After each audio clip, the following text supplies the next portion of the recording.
Saudi Arabia's execution of 7 people on Wednesday draws strong condemnation from the United Nations. The UN human rights chief says capital punishment may be used only for the most serious crimes and only after the most rigorous judicial process. Navi Pillai says the executions in Saudi Arabia did not appear to meet any of those conditions. Pillai says she is extremely concerned about claims that the death sentences were largely based on confessions extracted under torture. The 7 Saudis were convicted of organizing a criminal group and armed robbery. Human rights groups say some of them were minors when they were arrested in 2006. Well, to discuss that a bit further, we're now joined with Mr. Ali Al Ahmed, who is the director of IGA, who is joining us now via Skype from Washington. Sir, thanks a lot for joining us now. Does this case surprise you at all that Saudis would execute 7 men, and especially some of them being minors, when they were arrested?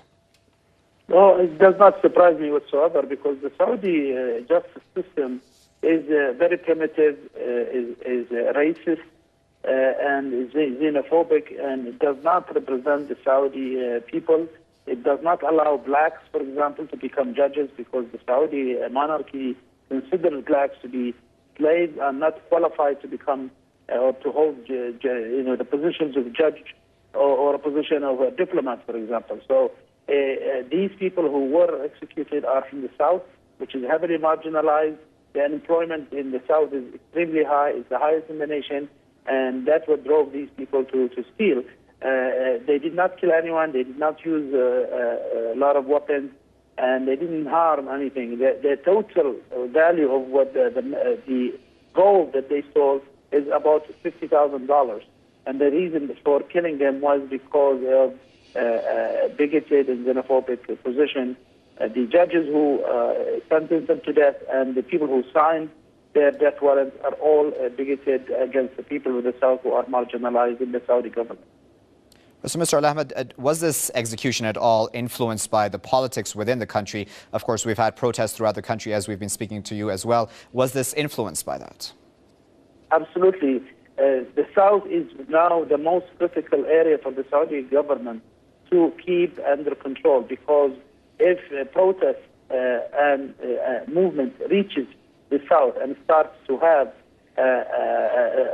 wide-reaching region in the South, that means the Saudi monarchy's base will be extremely limited, because the South is a rugged mountainous area, and if there is a popular protest movement there, that means the government of Saudi Arabia will end in short weeks, because the South has the numbers of the people, and they will lose. Saudi Arabia will lose control of the region if there is a protest movement, given the fact that it's easily accessible to Yemen with a lot of weapons, and the government of Saudi Arabia will not be able to control the region. That's why they're using terrorizing tactics to scare the people of the region from opposing the Saudi monarchy.